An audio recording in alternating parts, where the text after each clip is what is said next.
Alhamdulillah nahmaduhu wa nasta'inuhu wa nastaghfiruh wa na'udzu billahi min shururi anfusina wa min sayyiati a'malina. May yahdihillahu fala mudilla lahu wa may yudlil fala hadiya lahu. Asyhadu an la ilaha illallah wahdahu la syarika lahu wa asyhadu anna Muhammadan 'abduhu wa rasuluh la nabiyya ba'dahu. Allahumma shalli wa sallim ala sayyidina wa maulana Muhammad wa ala alihi wa ashabihi wa man tabi'ahum ila yaumil qiyamah. Qala Allah ta'ala fi kitabihil karim, a'udzu billahi minasy syaithanir rajim. Bismillahirrahmanirrahim. Wal 'asri innal insana lafi khusrin illal ladzina amanu wa 'amilus shalihati wa tawashaw bil haqqi wa tawashaw bis sabr. Ya sarana para sepuh junjungan sifat Allah. Ya saya hormati Bapak selaku Ketua DKM dan jajarannya. Yang saya hormati Bapak Bapak seluruh masyarakat. Mudah-mudahan Allah memberikan keberkahan dalam hidup. Amin. Tidak lupa hadirin jamaah masjid atau yang saya cintai, bapak-bapak yang ada di masjid, bapak ibu yang mendengar suara di setiap pagi Ahad ini. Mari kita panjatkan puji syukur kepada Allah Subhanahu wa taala yang telah melimpahkan berbagai macam kenikmatan, baik nikmat zahir maupun nikmat batin, terutama nikmat iman dan Islam. Kalau saya perhatikan Pak jamaah di Ustaz Abah ini selalu meningkat Pak ya. Selalu meningkat. Terus jamaahnya mestinya udah nggak mungkin mati pandai. Bangunannya harus tambah lagi. Kita optimis aja lah gitu ya. Allah pasti akan memberikan jalan. Makanya saya punya ide yaitu wakaf duit gitu ya. Itu ada. Nanti tinggal diserahkan. Nanti umpamanya kita nggak ada diteruskan oleh Anggi dan teman-teman Reza gitu ya. Jadi biar ada yang meneruskan gitu. Karena di pojok ini sebenarnya yang paling ideal, paling dekat sana sini dan di tengah-tengah pojok. Jadi ini mesti dipikirkan gitu ya, bagaimana pembebasan tanah sekitarnya gitu. Kalau ada cita-cita, insya Allah akan menjadi kenyataan. Salawat dan salam diberikan kepada Nabi besar Muhammad sallallahu alaihi wasallam yang telah membina umatnya dengan penuh rasa kasih sayang dan contoh yang patut kita ambil dalam kehidupan sehari-hari. Bapak-bapak hadirin jamaah masjid atau bapak yang saya cintai, seperti biasa hari ini pusaka kaji kita yaitu surah Al-Hajj ayat ke-26 sampai 30 baca ayat banyak. A'udzu billahi minasy syaithanir rajim. A'udzu billahi minasy syaithanir rajim. Bismillahirrahmanirrahim. Bismillahirrahmanirrahim. Wa idh bawwa'na li Ibrahima makanal baiti alla tusyrik bi syai'an wa tahhir baiti. Wa idh bawwa'na li Ibrahima makanal baiti alla tusyrik bi syai'an wa tahhir baiti.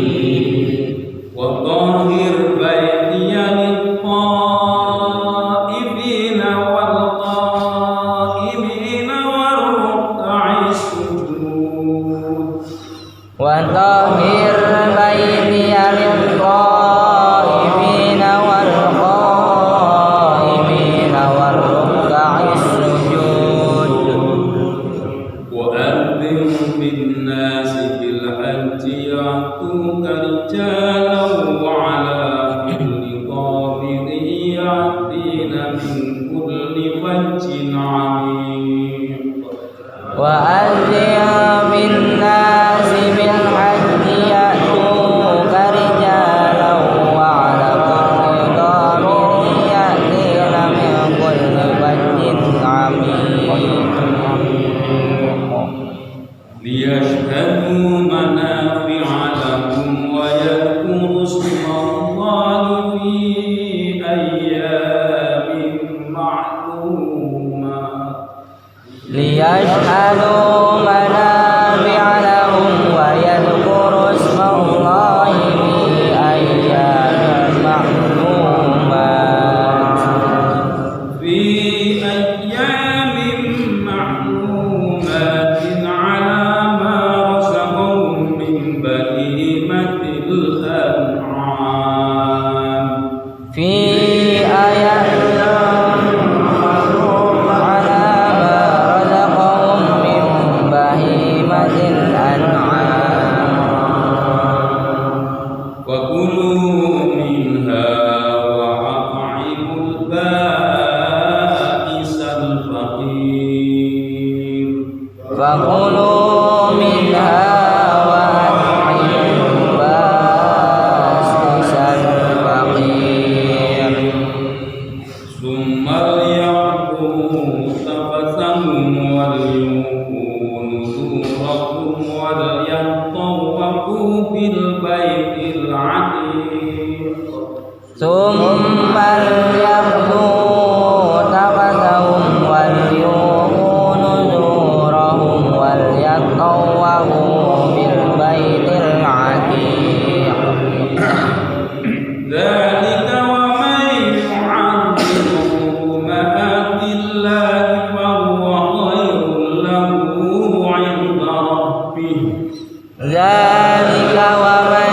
يعظم حرمات الله فهو خير له عند ربه وأحلت لكم الأنعام إلا ما يتلى عليكم فاجتنبوا الرجس من الأوثان وأحلت لكم الأنعام إلا ما يتلى عليكم فاجتنبوا الرجس من الأوثان فاجتنبوا الرجس من الأوثان واجتنبوا قول الزور واجتنبوا الرجس من الأوثان واجتنبوا قول الزور صدق الله العظيم صدق الله العظيم. Kalau ayat yang sebelumnya bisa menjelaskan bagaimana orang-orang ketika meninggalkan kehidupan duniawi, di sana dia akan dibalas oleh Allah. Kalau di alam kubur itu belum ada bayar siksa api neraka, belum ada. Surga pun belum ada. Adanya aroma surga, aroma neraka. Itu alam kubur. Ini yang sering bertanya, kalau orang Islam itu arwahnya di mana? Arwahnya di mana ketika dalam kubur? Kalau orang Hindu kan ada jelas ya Pak. Ketika seminggu dia berada di rumah, nanti dia pergi. Ketika 40 hari dia datang lagi. Ketika pergi lagi 100 hari datang lagi. Ketika 1000 hari datang lagi. Ketika ada orang hajatan datang lagi. Orang rame-rame Pak, itu datang. Itu kalau orang Hindu. Jadi kalau di Islam dikemas. Tahlilan seminggu itu sebenarnya memadukan, yaitu dari kebiasaan orang Hindu diisi dengan tahlilan, dengan takbir, dengan tasbih. Maksudnya apa? Tujuannya untuk mendoakan orang-orang yang telah meninggal. Makanya di tradisi kita kadang-kadang ada apa? Sesaji banyak.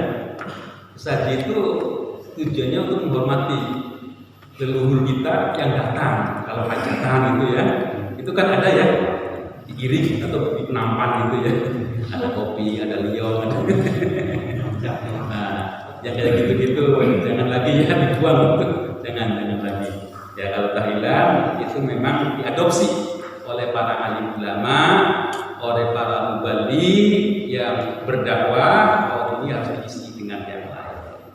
Bolehlah kalau baca ayat Al-Quran sebagai wasilah, tahlil la ilaha illallah sebagai wasilah, tasbih sebagai wasilah memanjatkan doa untuk meminta kepada Allah mudah-mudahan yang di alam kubur itu diringankan bebannya, diterima pahalanya. Nah itu tujuan.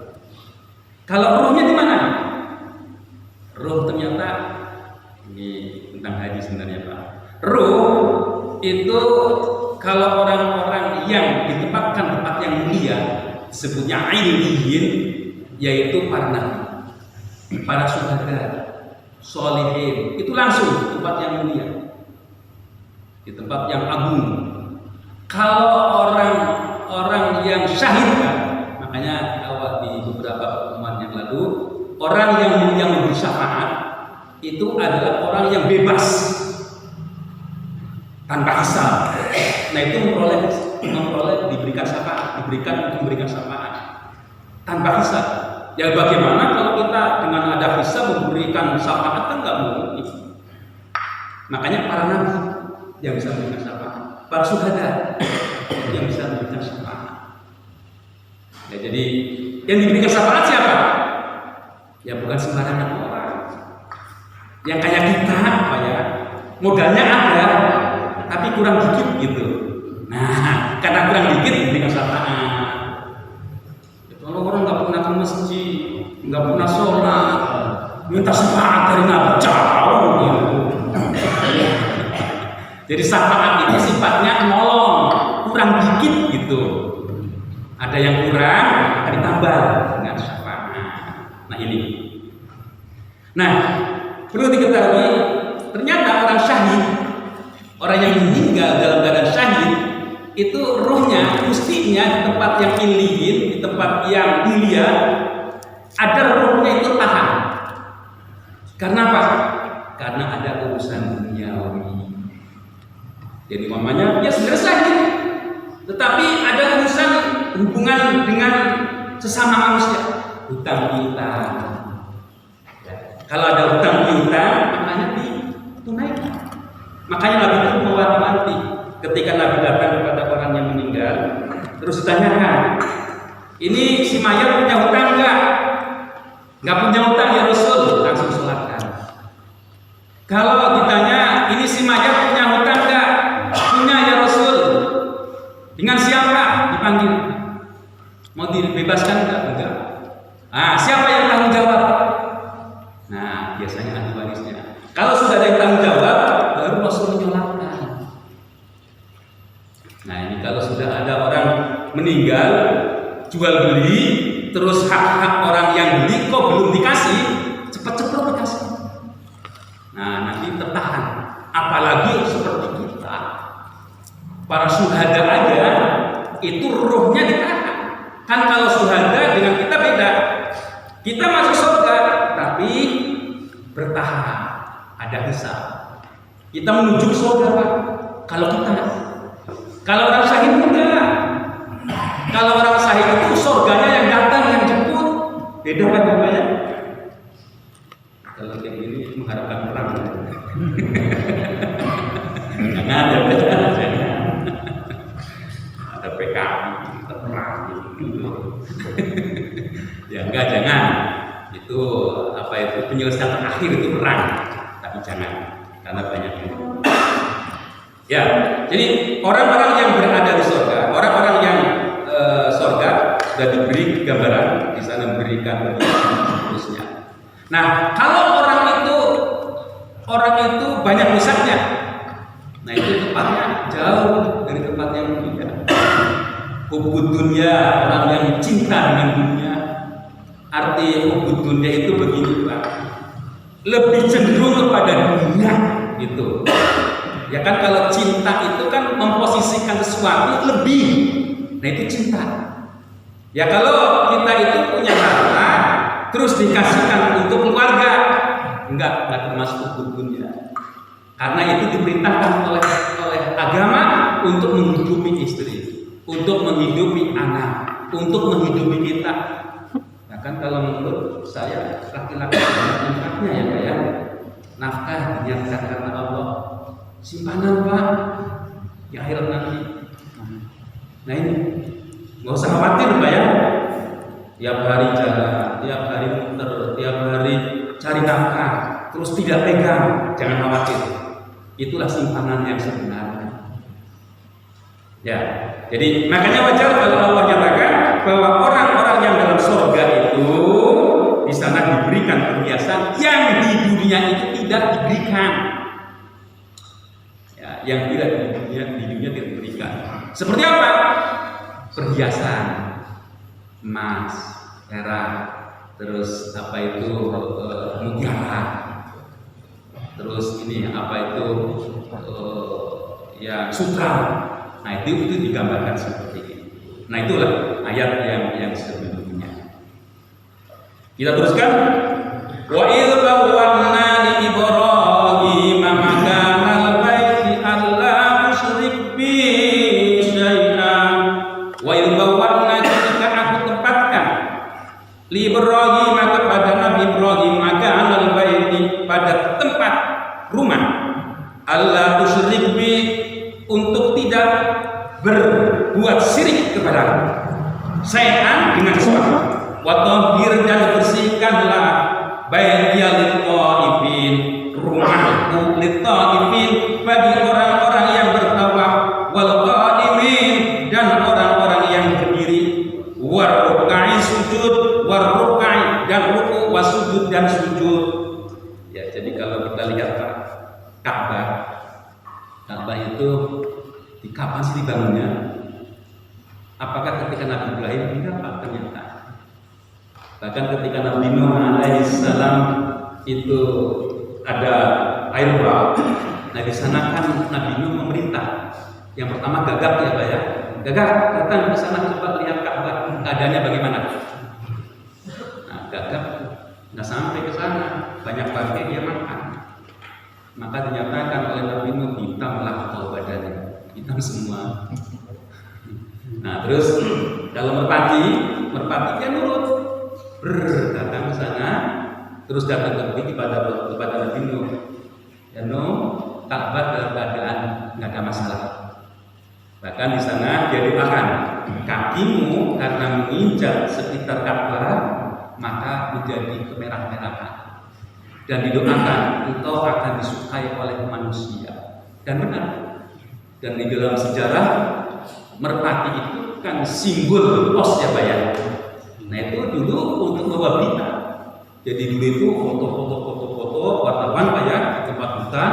Terus nanti dia ditaruh situ, diikatkan, terbang ke tempat semula, maka diambil, maka cepat, lebih cepat. Ya kalau sekarang memang lebih cepat lagi ya. Dulu itu ya kalau pakai pesawat berapa harganya?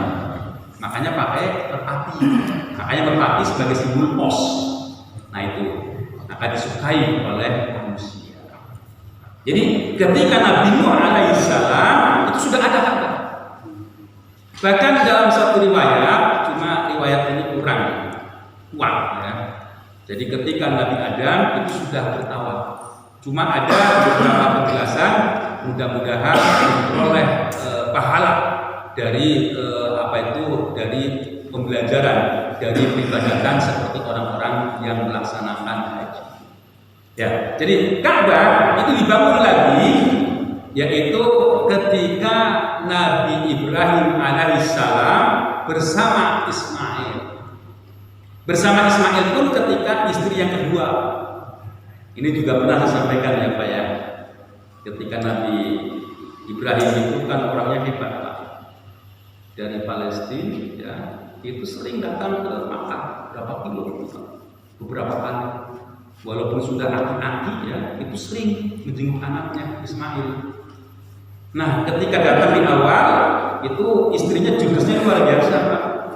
Datang, terus mana Ismail? Ismail yang berburu. Bagaimana Ismail? Tidak mensyukuri kebutuhan hidupnya dan seterusnya. Ini jeleknya semuanya gitu. Karena banyak jeleknya, maka Nabi Ibrahim pun memberikan sinyal kepada istri dari Ismail. Tolong ya sampaikan salam dari saya. Apa pesannya? Tolong daun pintunya itu diganti. Nah ini kalau orang cerdas langsung paham. Makanya kalau orang cerdas itu ngomongnya pakai sinyal-sinyal, nggak pakai vulgar. Ya kalau kayak orang dewasa sama. Kalau anak kecil kan vulgar ya Pak ya, itu anak kecil. Nah ketika pulang Nabi Ismail ya sebagai seorang nabi firasatnya ada suatu. Katakan, terus tanya istriku ada siapa? Ada laki datang. Terus kamu beri apa? Nggak beri apa-apa. Ngomong apa? Nanya tentang kamu. Pesan apa untuk saya? Agar daun pintunya diganti. Nah, ketika itu juga, kamu tahu nggak daun pintu maksudnya? Kamu itu. Ya, karena seperti itu, maka dia pun laksanakan. Ada nggak Pak laki-laki yang berani gitu Pak? Kayak Nabi Ismail. Taat kepada orang tua, taat kepada bapaknya. Ya, langsung ganti daun pintunya, yaitu istrinya. Yang dimaksud daun pintu adalah kamu. Dan sekarang menurut orang tua, kamu saya cerai. Nah, baru yang keduanya punya istri lagi, terus di sana penuh dengan santun, penuh dengan keramahan. Nah, disitulah Nabi Ismail dengan bapaknya diajak membangun Ka'bah.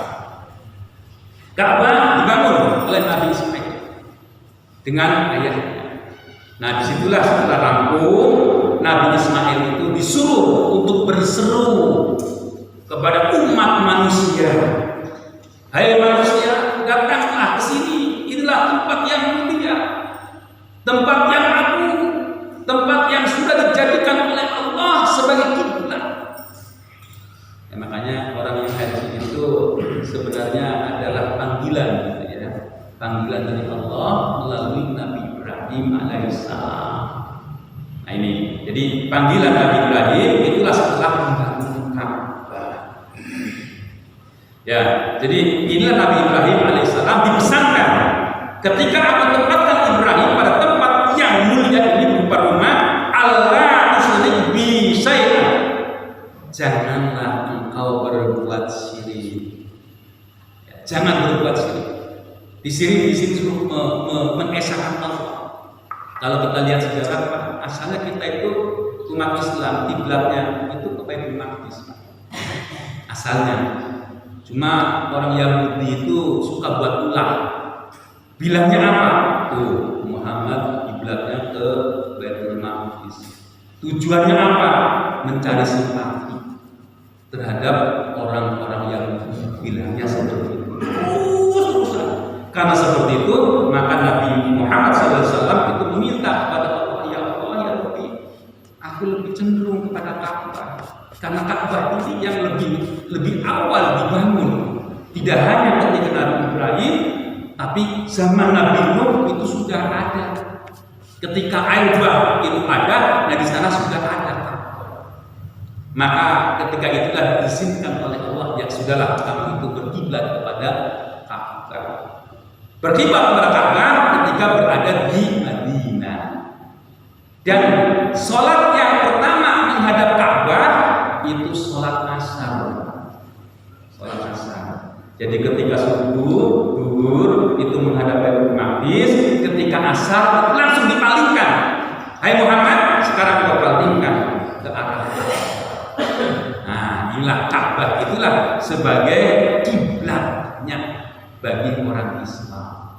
Dan Nabi Muhammad mengharapkan bahwa Ka'bah itu lebih saya sukai, kata Rasul. Maka dengan izin Allah, dengan perintah Allah, mengikuti diperintahkan Nabi Muhammad untuk berkiblat kepada Ka'bah.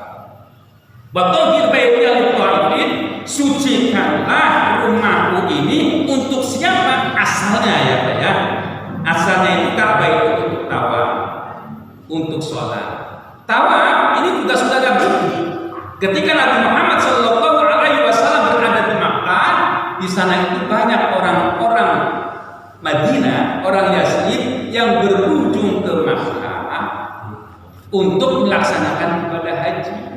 Maka di sana itu ada perjanjian kesetiaan antara orang-orang Yasrib dengan Nabi Muhammad.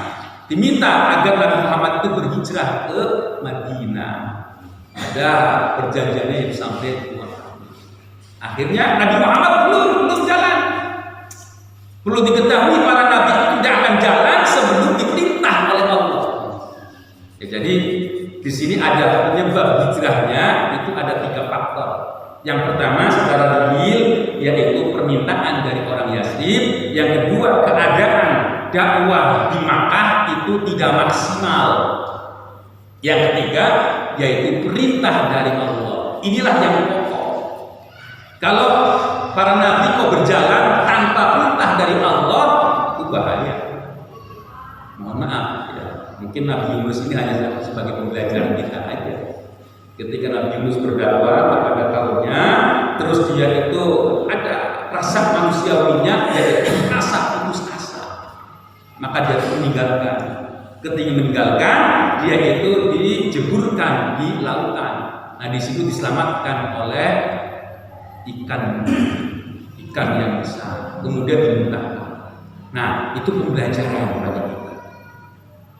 Ya, jadi watahhir baiti lit-thaifin, sucikanlah rumahku, maksudnya yaitu Ka'bah untuk orang-orang yang bertawaf. Wal qa'imin, orang yang berdiri. Di sini ada runtutannya, warruka'i sujud, ruku dan sujud, artinya yaitu untuk sholat. Wa'adzim fin nasi bil hajji ya'tuka rijalan wa 'ala kulli dhamirin ya'tina min kulli fajjin 'amiq. Wa'adzim fin nas, dan berserulah fin nas untuk manusia semua, bil haji untuk berhaji. Ya'tuka akan datang kamu rijalan dengan berjalan kaki, wala kulli dhamirin, atau dia itu menaiki unta yang kurus. Ya, karena begitu lamanya akan digambarkan, yaitu mendatangi Ka'bah, mendatangi rumah Allah dengan berjalan melalui kendaraan unta. Yatina min kulli fajjin amiq, mereka itu mendatangi dari tempat yang jauh. Artinya di sini dari pedesaan, pedalaman, begitu ya Pak ya. Ya, jadi datanglah orang-orang untuk berkunjung, beraneka ragam datangnya. Jadi ada yang berjalan kaki, ada yang berkendaraan, ada yang berpesawat, ada yang macam-macam. Nah, dari pedalaman tujuannya yaitu untuk menjalankan perintah Allah untuk melaksanakan haji. Sebenarnya haji dilaksanakan Nabi berapa kali? Haji cuma sekali Nabi. Umrohnya 3 kali. Jadi umrohnya 3 kali, hajinya sekali. Nah, ini ya, jadi apa itu makanya ya apalagi zaman sekarang ya Pak ya, kayak gini sebenarnya kan memang ada ayat yang menyatakan atimul hajja wal umrah gitu ya, sempurnakan. Ada sempurnakan itu, ada yang menafsirkan tidak cukup sekali. Ya kalau keadaannya tidak seperti sekarang. Kalau seperti sekarang itu ya bisa untuk yang lain. Ya memang kalau orang beribadah itu kayak makanan ya Pak ya. Mohon maaf ini perumpamaan. Ada orang yang suka haji terus gitu ya. Pak, kok haji terus sih? Bukankah ada yang ibadah yang lain yang lebih utama? Digambarkan. Nah, kamu tahu nggak makanan? Kalau menurut kamu enak apa? Makan sate namanya. Kalau saya enggak, yang lain. Nah, terus dia umpamakan saya listrik yang ini. Ya sudah, nggak usah diperdebatkan ya Pak ya. Ada orang yang suka haji. Tapi kalau yang sudah seperti ini, ngantri lagi gitu ya. Kalau haji lagi yang bisa ngantri kan tapi bagian. Sebaiknya ada lahan yang lain. Ada lahan yang lain bisa untuk apa itu wakaf tanah gitu ya, untuk yang lebih bermanfaat untuk semua umat manusia. Karena ada gambaran juga Pak, orang yang ada orang soleh, yaitu meminta kepada Allah, ya Allah ya Rabbi, tunjukkanlah kepadaku orang yang tahun ini hajinya itu makbul. Ternyata orang itu bukan orang yang telah melaksanakan ibadah haji, sudah menabung untuk ibadah haji, ternyata ada tetangganya yang kekurangan, maka dia berikan kepada tetangganya yang kekurangan, maka digambarkan disitulah dia itu orang yang telah melaksanakan ibadah haji yang makbul. Nah, itu orang soleh yang ingin tahu sebenarnya orang yang makbul itu seperti apa. Ya, jadi inilah gambaran yang seperti itu. Ya, tujuannya haji apa? Liyashhadu manafi'a lahum wa yadhkuru ismallahi fi ayyamin ma'lumat ala ma razaqahum min bahimatil an'am fakulu minha wa at'imul ba'isal faqir. Liyashhadu manafi'a lahum, agar mereka itu menyaksikan manfaat-manfaat bagi mereka. Wa yadhkuru ismallah, dan untuk berzikir kepada Allah, untuk berzikir terus-terusan kepada Allah fi ayyamin ma'lumat, pada hari-hari tertentu, ala ma razaqahum, atas segala sesuatu yang telah Allah berikan kepada mereka, berupa apa? Min bahimatil an'am, yaitu hewan-hewan ternak, ya, untuk dijadikan apa itu nanti ada para ulama itu ada yang mengatakan denda gitu ya Pak ya. Kalau orang haji ifrad nggak ada denda, kalau haji tamattu ada denda, kalau haji kiron ada denda.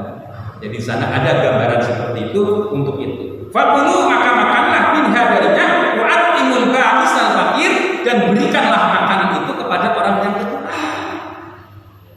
Orang yang kekurangan. Jadi ini kalau kita lihat Pak, liyashhadu manafi'a itu banyak artinya Pak. Manfaat-manfaat itu dari segi ekonomi jelas, mengundang ekonomi, artinya keberkahan. Abraham itu bilang sejarah Ka'bah karena cemburu. Di Ka'bah itu mengundang keberkahan, maka orang Abraham itu membuat Ka'bah sendiri. Nah, itulah kalau yang cemburu zaman sekarang itu ya orang yang Islam, cemburunya luar biasa. Di sana mengundang keberkahan dari segi ekonomi. Dari yang lain, bagi kita sebagai orang yang beriman, ada kebesaran Allah yang kadang-kadang ya tidak semuanya diberikan, yang kadang-kadang yang tidak masuk akal itu di sana dijadikan mengajar kita. Ada orang yang muter-muter padahal sering mengantarkan ibadah haji. Ketika dia tidak sadar bahwa di dunianya seperti apa, maka dia tidak akan ketemu jalan. Tapi ketika dia istighfar, astagfirullahaladzim, langsung diberikan itu karena lo jalannya. Ada yang seperti itu, yang kayak gini-gini banyak Pak. Jadi banyak kebesaran Allah yang diberikan kepada umat Islam, isilah keagungannya. Nah di sini diteruskan, wa yadhkuru ismallahi fi ayyamin ma'lumat. Takdirannya beda ya Pak ya. Kalau hari raya Idul Fitri itu cuma sehari. Kalau ini 4 hari Pak. Jadi hari raya tambah ayyam tasyrik. Jadi hari rayanya, ketika hari haknya, takdiran ditambah 3 hari. Nah di sanalah kita diperbolehkan untuk berkurban. Makanya kalau hari apa itu Idul Adha sebenarnya ini yang paling besar. Tapi kita budaya ya Pak ya, yang paling lama Idul Fitri ya Pak ya. Mestinya Ayyamul Akbar, Idul Akbar itu ya Idul Adha mestinya, karena sampai 4 hari ya diberikan untuk memakan makanan dari kurban. Enggak tahu sekarang kurbannya ada berapa ya. Enggak. Kita punya Pak Amri, kita punya Pak Nabi, Pak Nabi.